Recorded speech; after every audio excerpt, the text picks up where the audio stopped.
Moti Tabulo from ECAF, and yeah, I mean, I basically put in place the administrative structures to help ECAF perform its function. So I'll just start sharing my screen now. Give me one moment.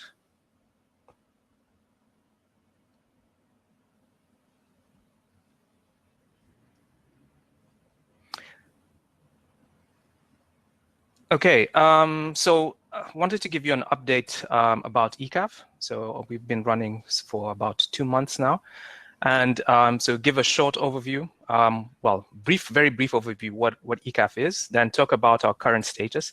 Something that people have asked for is more insight into our caseload. And so this will be the first of that. I'll give an overview and just share some data points.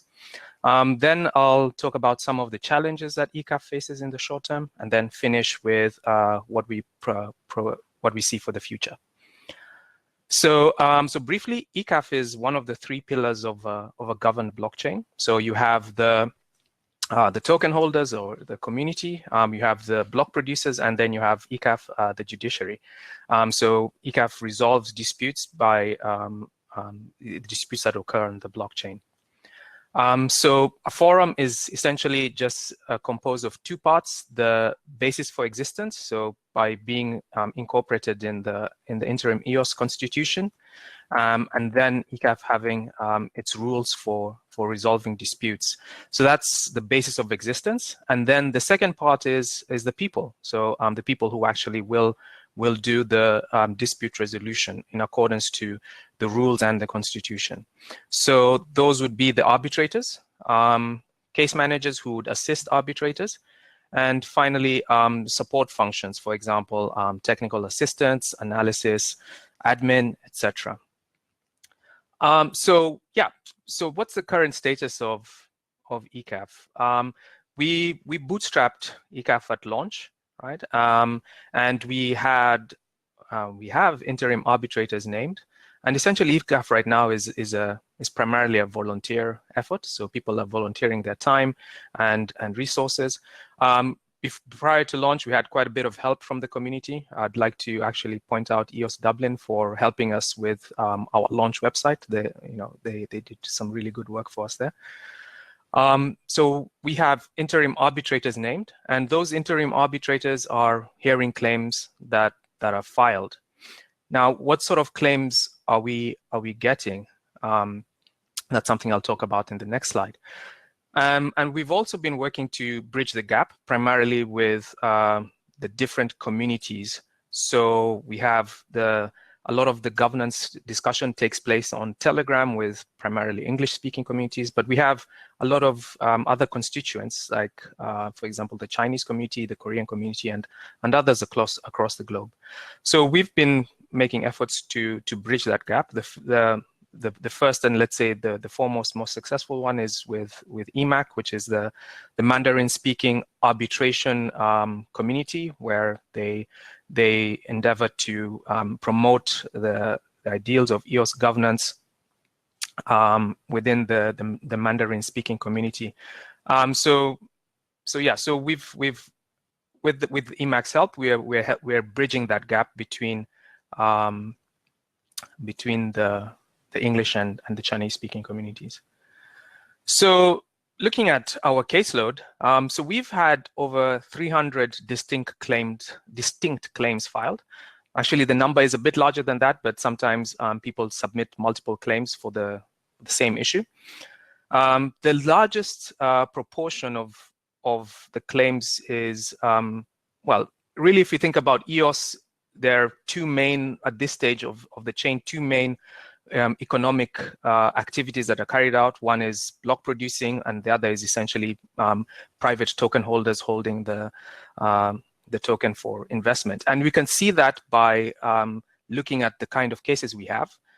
So the vast majority are with individual token holders. So phishing, theft, which comprises over 40% of the claims that have been filed.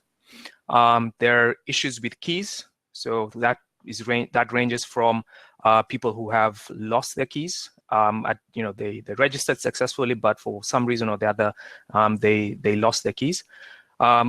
We also have some cases where people have found that that even though they think or they allege that they've saved the keys correctly, there's actually a discrepancy between the private and public keys, and they're locked out of their account. Then we have a small constituency of accounts that did not register. This is right now it's 8% of our caseload, but we do know that the actual number is much larger than that. I mean, I think there's over 19,000 accounts that did not register. So we're not actually seeing an accurate reflection of the scale of that issue. And then we have BP issues, or BP related issues. So right now that's 3% of our cases, ranging from people alleging that their BP accounts, EOS accounts have been spoofed. There's some claims around BP voting. There are also claims where people have filed contesting some actions that BPs have taken. Okay.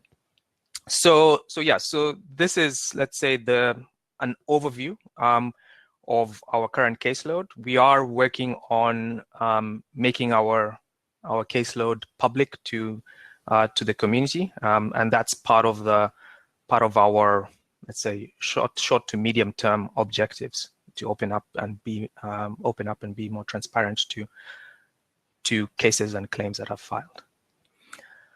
So then moving on to some of our short-term challenges. So the first one that we have is funding. All right. So as I said, right now it's primarily a volunteer effort, but we have quite a few things that we think would make ECAF better for the community as a whole, which requires funding. We perhaps will be looking at putting in a proposal for a request for the worker proposal funds. In addition to that, we do expect that ECAF will at some stage be self-sustaining based on fees that are charged for hearing claims.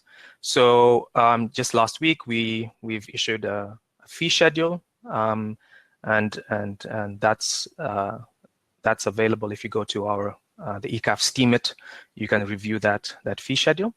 The next thing is we do need to expand the forum staff. So we do need a lot more independent arbitrators, particularly people from the non-English speaking communities. So we have now some Chinese arbitrators, thanks to some of the work that we've done. Chinese speaking arbitrators, thanks to some of the work we've done with EMAC.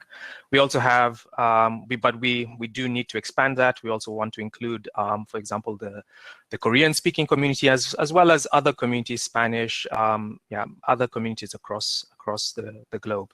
So, we're still accepting nominations for arbitrators. So if you do know somebody who you think you would like to be judged by, who you think has, let's say, is a fair person and has a reasonable outlook and would make a good arbitrator, then we'd be very happy to hear about them.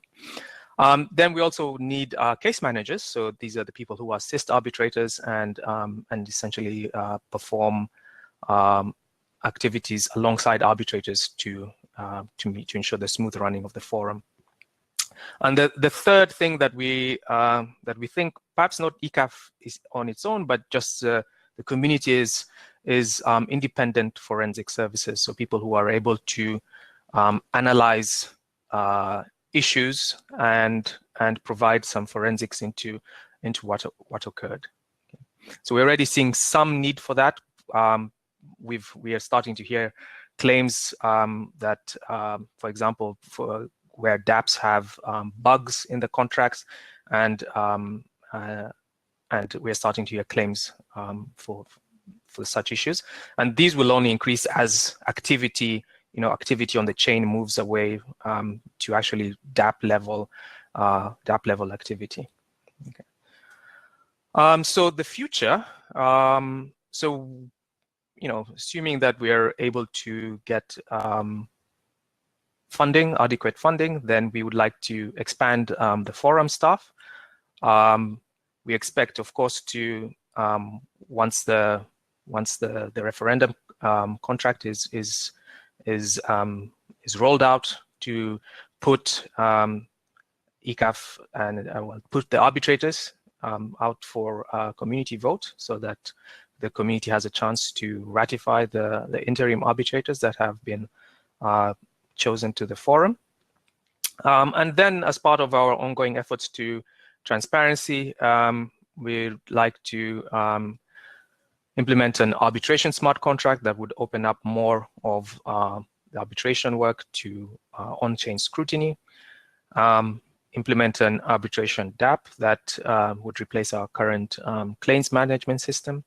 And finally, we realize that even though ECAF is a topic that some people talk about, actually for a vast majority of the community, it's not they've perhaps heard of ECAF, but don't really know the ins and outs of what ECAF does, how it operates, how to file a claim, etc. So community outreach is something that we would like to invest in to educate the community about arbitration and in general, and ECAF in particular. So yeah, so those are our plans going forward.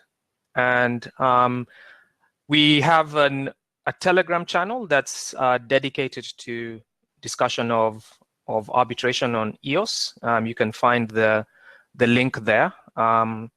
So I mean, I've been really happy with the discussions that we've had so far, all very positive and nuanced contributions.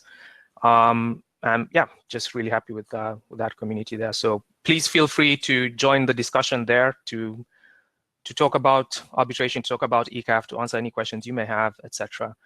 And yeah, and I'm open for Q&A now. So I'll stop sharing.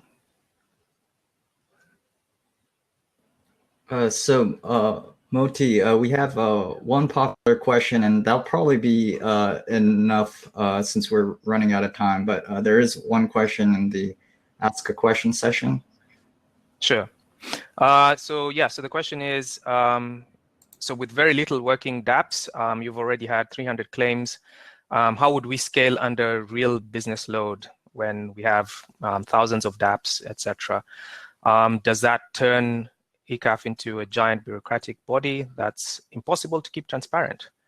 Right, and also shouldn't ECAF be elected or not? Okay, so I'll deal with the first question.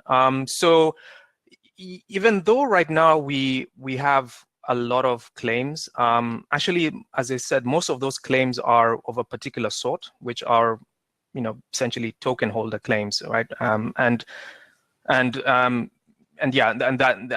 accounts for a large majority of those claims. The actual, let's say, real business claims are much smaller. So we expect that of course the number of claims will increase, and we would have arbitrators that we'll have to increase the number of arbitrators correspondingly. But the type of claims will change. So it won't be claims raised by token holders regarding property, disputed property, but will be inter-dApp disputes. And I mean, the projection, we have real-world arbitration forums that handle commercial level disputes, I think with a fairly reasonable number of arbitrators, and I don't think, but EOS would be significantly different from that. So keeping ECAF transparent. So yes, that's something that we will endeavor to continue doing, right? And part of that is by opening out the, being more transparent, having more activity, more of the arbitration going on chain, right? So so you're able to see people, if they should so wish, are able to follow the progress of a case as much as possible on chain, and by opening that out, it makes it more transparent. Should ECAF be elected? So yes, so at least we want the arbitrators to be to be ratified by the token holders. So they will be put to a community vote. Yeah. Fantastic. All right. Thanks so much, Moti. Your very great insights on what type of claims there are. Very good question. Very good answers. So and people can reach out to you on your Telegram channel, I guess. Yes. So happy to continue the discussion there. Awesome. Thanks so much. Really a lot of great insights. Yeah, we'll I'm sure people will kind of be in touch, and it's great to get the insights. And I think, it's great for transparency, and thanks so much for being here. So thank you. All right. Have a good one.